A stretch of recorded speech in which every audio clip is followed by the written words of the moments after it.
Graça e paz da parte de Deus. Deus abençoe sua vida, sua casa.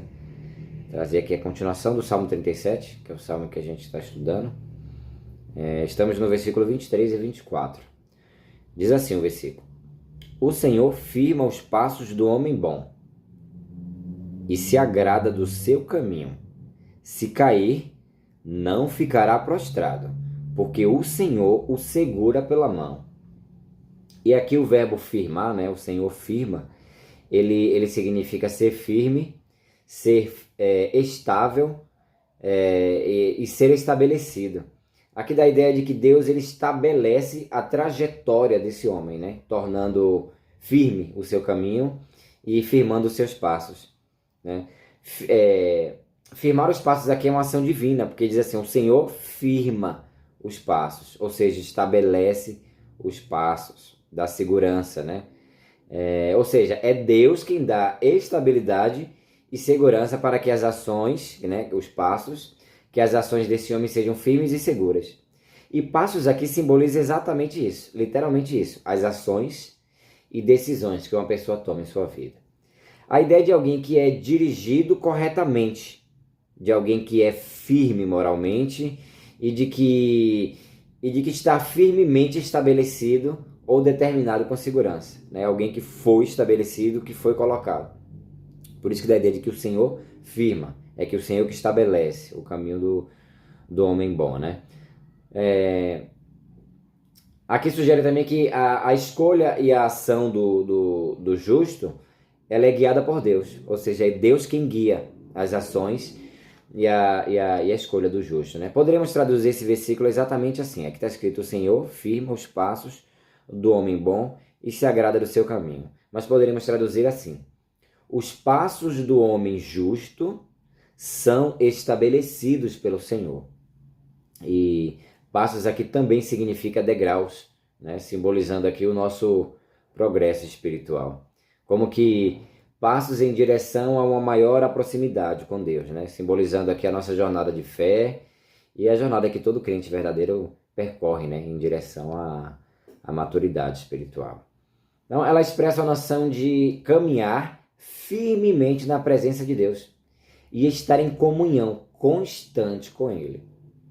A tradução da Nova Almeida Atualizada, que é a minha tradução que eu uso aqui, ela usou o termo mais genérico para o homem bom, né? Ela usou aqui homem bom, mas, ou seja, o Senhor firma os passos do homem bom. Ela usou o termo mais genérico, mas a tradução mais correta seria aqui ao homem justo, né? Que se refere àquele que é íntegro, que é aquele que é puro, que é correto, né? Então poderíamos traduzir literalmente como homem justo, indicando alguém que anda segundo a vontade de Deus, alguém que foi justificado. E é como a gente viu nos vídeos anteriores, no vídeo que eu gravei anterior, falamos sobre o que significava ser um homem justo, né? Que é o homem que vive de acordo com os preceitos de Deus. É um homem que não tem culpa diante de Deus. É aquele que foi justificado, né? Alguém que foi coberto pelo sangue de Jesus. Então é o santo, é o justo, é o íntegro, é o moralmente correto, é o puro. É esse que é o homem bom aqui do que a Bíblia está falando, né? Que o Salmo está falando. Ou seja, o homem justo. Deus, ele firma os passos, ele estabelece os passos desse homem. E aqui o salmista vai dizer também que ele se alegra no seu caminho. E a alegria aqui também tem um significado de deleite, né? Deus, ele se alegra. Aqui, ó, Deus, ele firma os passos do homem justo, mas ele também se alegra do caminho dele. E a alegria aqui também dá o sentido de deleite. Deus se deleita. E também significa inclinar-se. Então, Deus se alegra, tem deleite, tem prazer, né? Deus encontra prazer nesse justo, né? Porque Deus encontra prazer nos caminhos do justo. Porque Deus firma os passos dele, se agrada do seu caminho, tem prazer nele, tem alegria, né? E o verbo também dá a intenção aqui de que Deus se inclina para o justo, né? Que Deus se inclina para ouvir, se inclina para a vida dele, dando aqui refletindo aqui um relacionamento íntimo, né, com Deus e entre esse homem justo, né? Então Deus, ele se alegra, se inclina, tem deleite no caminho do justo. Então aqui tanto mostra o relacionamento de Deus com ele, como também mostra a aprovação divina, né? Deus aprova este homem, O Senhor firma os passos do homem bom e se agrada, ou seja, se deleita, se inclina, se agrada do seu caminho.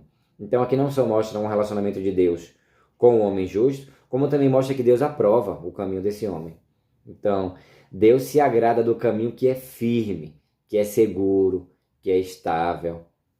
E aí o versículo aqui 24 diz assim, ó, se cair, não ficará prostrado, porque o Senhor o segura pela mão. E aqui é um conselho para nós cristãos, né? Os justos, ou seja, o verdadeiro crente, aquele que foi justificado, aquele que é puro diante de Deus, que está sem culpa diante de Deus. O versículo aqui dá a ideia de que e a gente sabe por experiências próprias, né? O justo também cai. Os justos também tropeçam. E cair aqui é a ideia de alguém que falhou, que foi lançado abaixo, né? Porque diz aqui, ó, se cair, não ficará prostrado. Refere-se à queda moral do homem, né? E também espiritual. Simbolizando as dificuldades que o crente verdadeiro passa, né? Que enfrenta na vida. Então, aqui é um conselho de que muitas vezes o crente cai sim, vai cair muitas vezes. Só que o versículo termina que não ficará prostrado, né? Ou seja, os justos, eles caem, eles também falham, eles também pecam, né? Eles não são perfeitos ainda, mas não permanecem caídos, não ficarão prostrados. Ou seja, apesar das dificuldades enfrentadas pelo justo, essa pessoa que tem os caminhos firmados pelo Senhor e que Deus se agrada do seu caminho, ainda que ela caia, ela não ficará derrotada, não ficará caída. E aqui, meus irmãos, há uma doutrina na chamada Perseverança dos Santos, uma doutrina reformada, né? Que ela é ensinada em toda a Bíblia, né? Que ela diz que todo aquele que é verdadeiramente salvo, verdadeiramente eleito, ele permanecerá na fé até o fim. Mesmo que caia, mesmo que falhe, ele permanecerá sustentado e permanecerá na fé até o fim, porque ele é sustentado pela graça e pelo poder de Deus, porque a salvação é pela graça mediante a fé, não é pela força do homem, né? Então a Bíblia ensina isso, e também é conhecido como, sistematizado, né, como uma doutrina chamada perseverança dos santos, né, que ainda que os santos venham a cair, eles vão perseverar na fé porque Deus os fará perseverar na fé, né? E a Bíblia ela ensina isso, em toda a Bíblia tem esse ensino. Até aqui, ó, o Senhor firma os passos do homem bom e se agrada do seu caminho, do homem justo. Se cair, não ficará prostrado, porque o Senhor o segura pela mão. Então não é verdade que os crentes verdadeiros não pequem, não falhem, eles pecam muitas vezes, falham muitas vezes. Temos experiências na nossa vida disso, né? Sabemos disso, infelizmente.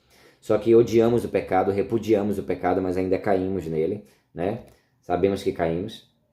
Só que quer ver um exemplo maior de alguém que é sustentado pelo Senhor? Davi. Davi foi chamado de um homem segundo o coração de Deus, né? Só que Davi, olha o caso dele com Batseba e com Urias. Davi matou a mulher de Urias, mandou Urias para a frente de batalha, matou Urias, matou um monte de soldado para ficar com a mulher de Urias, né? Porque teve relações com ele e ela engravidou. E mesmo assim, Deus perdoou Davi e ele continuou. Davi já era um homem salvo, né? E ele perseverou na fé, né? Davi, tanto lá que ele escreve lá o Salmo 31, e ele diz assim para Deus: restitui a alegria. Ele não diz assim, me devolve a salvação, ou ai meu Deus, eu caí, não vou ser mais. Ele diz assim, ó, restitui-me a alegria da salvação, simbolizando a alegria da salvação, e não a salvação, porque a salvação ninguém se perde, né? Então, os crentes verdadeiros, eles tropeçam, mas eles não abandonam e não abandonarão definitivamente a fé, né? Eles podem cair, eles vão tropeçar, eles vão falhar, eles vão passar por períodos de frieza espiritual, mas eles nunca cairão totalmente da graça de Deus, porque eles foram regenerados por Deus e eles são guardados por eles, né? Eles foram selados pelo Espírito Santo. Lá em Efésios 1 diz assim que nós fomos selados pelo Espírito Santo. Jesus vai dizer, né? As minhas ovelhas ouvem a minha voz. Eu as conheço e elas me seguem. Ninguém as arrebatará das minhas mãos. Ou seja, ninguém tem poder de arrancá-las de mim. Então, ainda que os justos, que os salvos venham a tropeçar, eles não ficarão caídos. E é muito bonito isso, né? Eles não ficarão caídos. Isso é um conforto pra gente, para os cristãos verdadeiros. Então, ainda que caiam, não ficarão prostrados, porque o Senhor o segura pela mão. O próprio Yahvé o segura pela mão. E aqui, meus irmãos, a gente... É lindo demais isso. Deus ele é quem é quem nos dá todo o suporte e ajuda, né, na nossa vida, na nossa salvação, especialmente naqueles momentos de fraqueza, né? Deus ele estará e está presente para nos segurar e nos apoiar, ainda que falhemos, ainda que venhamos a cair, né? E o salmista ele nos ensina que mesmo quando enfrentarmos as crises, as piores crises, seja frieza espiritual, seja fraqueza, seja queda, nós, verdadeiros cristãos, não estamos sozinhos. Deus, que é fiel e que estabeleceu o nosso caminho, não permitirá que caiamos completamente, né? E aqui eu finalizo deixando para você um lembrete, né? A nossa vida ela não será perfeita aqui na Terra. Ela não será perfeita. Perfeição só lá no céu. Só quando Deus fizer novas todas as coisas, novos céus e nova terra, né? Só quando a gente tiver o corpo glorificado. Aí sim nossa vida será perfeita. Mas aqui na Terra ela não será perfeita, mesmo para nós cristãos. Ela não será perfeita, né? Haverá muitas falhas e muitas quedas, infelizmente. Mas definitivamente nós seremos sustentados por Deus. Deus não nos abandonará, porque Ele nos segura pela sua mão, do início ao fim, né? E aqui vale lembrar que há restauração e perdão em Deus para todo crente verdadeiro. Caiu, levanta, pede perdão a Deus, porque há restauração e há perdão. Deus, Ele perdoa os nossos pecados. Então, Ele nos sustenta pela sua mão poderosa e as Escrituras ela nos aponta para a obra redentora de Cristo. Olhe para Cristo, olhe para o que Jesus fez, para o que Deus fez na cruz, olhe para Jesus. Deus enviou o seu Filho, condenou os pecados dos eleitos no Filho, e todo aquele que nele crê tem a vida eterna. Todo aquele que nele crê tem a vida eterna. Então, Jesus morreu no meu lugar, morreu a minha morte, ele foi batizado no meu lugar, ele morreu no meu lugar, ele ressuscitou no meu lugar. E nós morremos com ele, fomos crucificados com ele, ressuscitamos com ele e estamos assentados diante de Deus nas alturas com ele. Então, fomos abençoados com toda sorte de bênçãos espirituais nas regiões celestiais. Então, olhe para a cruz, porque o Senhor o segura pela mão, e ainda que o justo ou que o crente verdadeiro venha cair, venha falhar, levante, peça perdão a Deus, peça restauração a Deus e caminhe de novo, porque Deus ele se agrada do caminho do justo e do salvo. Ele firma os passos do homem justo e ele tem deleite nesse homem, porque esse homem é um eleito, é um homem que anda no caminho da justiça. Tá bom? Deus abençoe. Fica com Deus.